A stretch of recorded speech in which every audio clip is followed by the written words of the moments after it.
የኢራን እስላማዊ ሪፐብሊክ አሁን ደግሞ አዲስና እጅግ ግዙፍ የሆነ የአእምሮና የትርክ ጦርነት ኮግኒቲቭ ኤንድ ናሬቲቭ ዋር መጀመሯን በይፋ አስታወቀች። ይህ ባላግ ኢሞቢል በሚል ስያሜ የተቋቋመው አዲስ የተቀናጀ የጦርነት ዋና መመሪያ ጣቢያም ከ40 ሺህ በላይ የሃይማኖት ተማሪዎችና የዘርፉን ምሁራን እንደ የስለላ ጦርነት መኮንን በመመልመል ወደ ስራ አስገብቷል። ይህ እንቅስቃሴ ኢራን መንግስት ባለፉት ዓመታት የገጠሙትን የፕሮፓጋንዳ ጉዳዮችን ለማካካስና የህዝቡን አስተሳሰብ ሙሉ በሙሉ ለመቆጣጠር የዘረጋው እጅግ ውስብስብ ስትራቴጂ ተደርጎ ተወስዷል። ይህ ግዙፍ ንቅናቄ በድንገት የመጣ አይደለም። እንደ አውሮፓውያን አቆጣጠር በ22 ማሳ አሚኒ የተባለች ወጣት በስነ ምግባር ፖሊስ ቁጥጥር ስር እያለች መሞቷን ተከትሎ የተቀሰቀሰና ሴት ህይወት ነጻነት በሚል መሪ ቃል ከ160 በላይ ከተሞችን ያጥለቀለቀው ህዝባዊ ተቃውሞ የኢራንን መንግስት መሰረት አናውጦት ነበር። በወቅቱ መንግስት ተቃውሞውን ለማርገብ የተጠቀመባቸው የፕሮፓጋንዳ ስልቶች በሙሉ ውጤት አልባ ሆነው ነበር። የአገሪቱ አብዮታዊ ዘበኛ ምክትል አዛዥ ሳይቀሩ ቀደም ሲል የነበረው የማብራሪያ ጅሃድ ሰርቶ ቢሆን ኖሮ የቴህራን ጎዳናዎች እንዲህ ባሉ ነበር በማለት ነገሩን በይፋ አምነዋል። በመሆኑም አዲሱ ባላግ ኢሞቢል መስሪያ ቤት ይህንን ውድቀት ለመቀልበስና በዲጂታል ሜዳው ላይ የበላይነትን ለመያዝ የተቋቋመ የጦር ግንባር ነው። የኢራን የ86 ዓመቱ የበላይ መሪ አያቶላ አሊ ካሜኔ የአገሪቱ የህልውና ስጋት አሁን ላይ ወታደራዊ ወረራ ሳይሆን የትርክ ጦርነት መሆኑን ደጋግመው አሳስበዋል። ካሜኔ በቅርቡ ባደረጉት ንግግር የጦር ሜዳው ከመልክዓ ምድራዊ ድንበር ወደ ሰዎች አእምሮና የህዝብ አስተሳሰብ ተዛውሯል ብለዋል። ካሜኔ ለተከታዮቻቸው ባስተላለፉት ትዕዛዝ ጠላት ጥርጣሬ በሚፈጥርባቸው ጉዳዮች ላይ በመከላከል ብቻ አትወሰኑ፣ ይልቁንም ጠላት ያለበትን ድክመቶች ለይታችሁ ጥቃት ሰንዝሮ ማለት አዲሱ ሰራዊት ማጥቃት ላይ የተመሰረተ የስነ ልቦና ጦርነት እንደሚያካሂድ መመሪያ ሰጥተዋል። እንደ ቴህራን ትንታኔ ዋሽንግተን በኢራን ህዝብ ውስጥ ፍርሃትን፣ ተስፋ መቁረጥና የአእምሮ ግራ መጋባትን ለመፍጠር እየሰራች ነው። ይህን ለመመከት ደግሞ 40 ሺህ የስለላ ጦርነት መኮንኖች እንደ ሚሳኤል መከላከያ ጋሻ ሆነው ያገለግላሉ። የአዲሱ ተቋም አንዱና ዋነኛው ተልዕኮ ኢራናውያን አስገዳጅ የሆነውን የሂጃብ ህግ እንዲያስከብሩ ማድረግ ነው።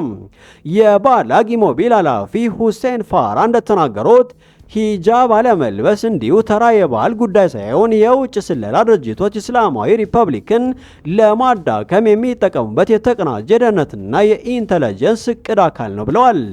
በዚህ ምክንያት መንግስት የሴቶችን አለባበስና ፖለቲካዊና ወታደራዊ መሳሪያን በመቁጠር በሃይማኖት ተማሪዎቹ አማካኝነት ህዝቡን የማሳመንና የማስገደር ስራውን በስፋት ይገፉበታል።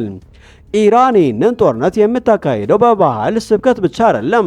ይልቁንም ሰው ሰራሽ አስተዋጽኦ፣ የዳታ ትንተናና የማህበራዊ ሚዲያና የተለያዩ የዲጂታል ቴክኖሎጂዎችን በመጠቀም ነው። የዓለም አቀፍ ቁርአንና ስርጭት ማዕከል ኃላፊ ሙስጣፋ ሁሴኒ እንደገለጹት የመንግስት መልእክት እስላማዊ ካልሆኑ ማህበረሰቦች ጀምሮ እስከ መላው ዓለም ድረስ ከፍተኛ የቴክኖሎጂ ስራ እየተሰራ ነው። ይህም የሚዲያ ሂጃብ ተብሎ የተጠራ ሲሆን ስትራቴጂም ተቃዋሚ ሚዲያዎችን ማዳከም፣ የመንግስት ዶችን ማጋነን፣ ሚስጥራዊ መረጃዎችን በጥብቅ መጠበቅና በማህበራዊ ሚዲያ ላይ ወታደራዊ መሰል ቁጥጥር ማድረግን ያካትታል። ምንም እንኳ መንግስት ለዚህ ፕሮጀክት በቢሊየን የሚቆጠር ገንዘብ ቢመድብም በተግባር ግን ብዙ ክፍተቶች ይታያሉ። ለምሳሌ በባላግ ኢሞቢል ስር የኢኮኖሚ የስራ ቡድን ተቋቁሞ የነበረ ቢሆንም ቡድኑ ከተቋቋመ 6 ወራት ቢሞላውም እስካሁን ምንም አይነት ይዘት ያለው መረጃ ወይም መፍትሄ ማመንጨት አልቻለም። የሚያሳየው ኢራን አሁን ያለችበትን እጅግ አስከፊ የኢኮኖሚ ቀውስና የኑሮ ውድነት በፕሮፓጋንዳ ብቻ ለመሸፈን መቸገሯ ነው። በአጠቃላይ የኢራን መንግስት 40 ሺህ የሃይማኖት መሪዎችን ለባላግ ኢሞቢል ማሰማራቷ ስርዓቱ በታሪክ ከፍተኛ የህልውና ስጋት ላይ መውደቁን የሚያሳይ ነው። ከመከላከያ ሚሳኤል ይልቅ በአእምሮ ጦርነት ላይ ኢንቨስት ማድረግ የመረጠው የቴህራን መንግስት በዚህ የቼክሜት እርምጃ የህዝቡን ልብና አእምሮ መልሶ ለማሸነፍ እየሞከረ ነው እየተባለ ነው። እስራኤልና ኢራን ሰው ሰራሽ አስተውሎትን ወይም አርቲፊሻል ኢንተለጀንስን በጦር ግንባር ላይ በስፋት ለማሰማራት ዝግጅታቸውን ማጠናቀቃቸው በይፋ አስታውቀዋል።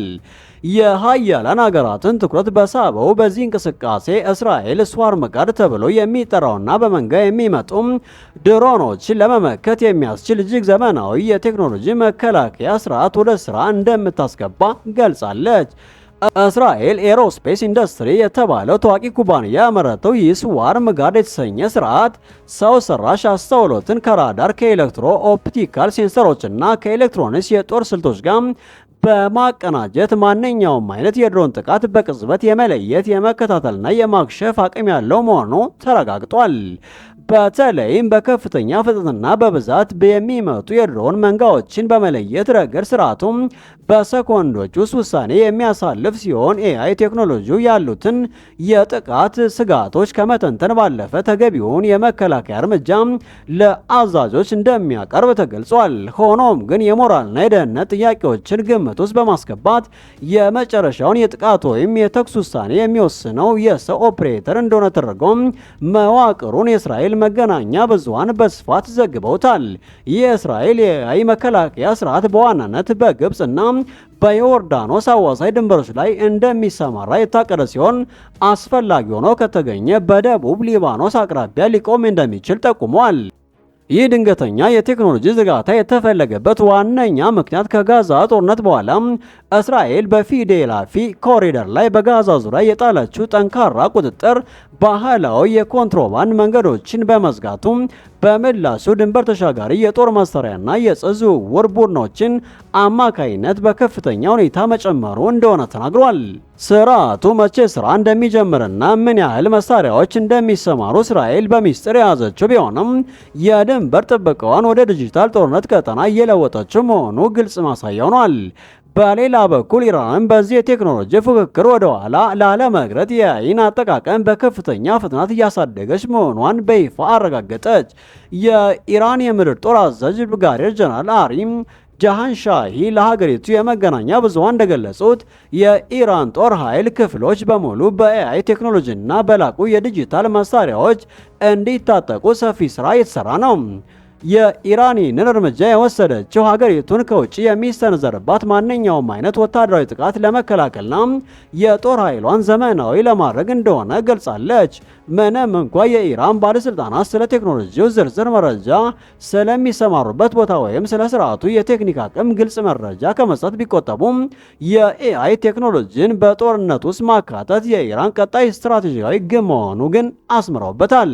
ይህ የሁለቱ ሀገራት የቴክኖሎጂ ሽኩቻ በመካከለኛው ምስራቅ ያለውን የኃይል ሚዛን በእጅጉ ሊቀይረው እንደሚችል ወታደራዊ ተንታኞች ስጋታቸውን እየገለጹ ነው። በሰው ኦፕሬተርና በኮምፒውተር አልጎሪዝም መካከል ያለውን የውሳኔ አሰጣጥ ሂደት ወደፊት በሚከሰቱ ግጭቶች ላይ ምንም አይነት ውጤት ሊያመጣ ይችላል።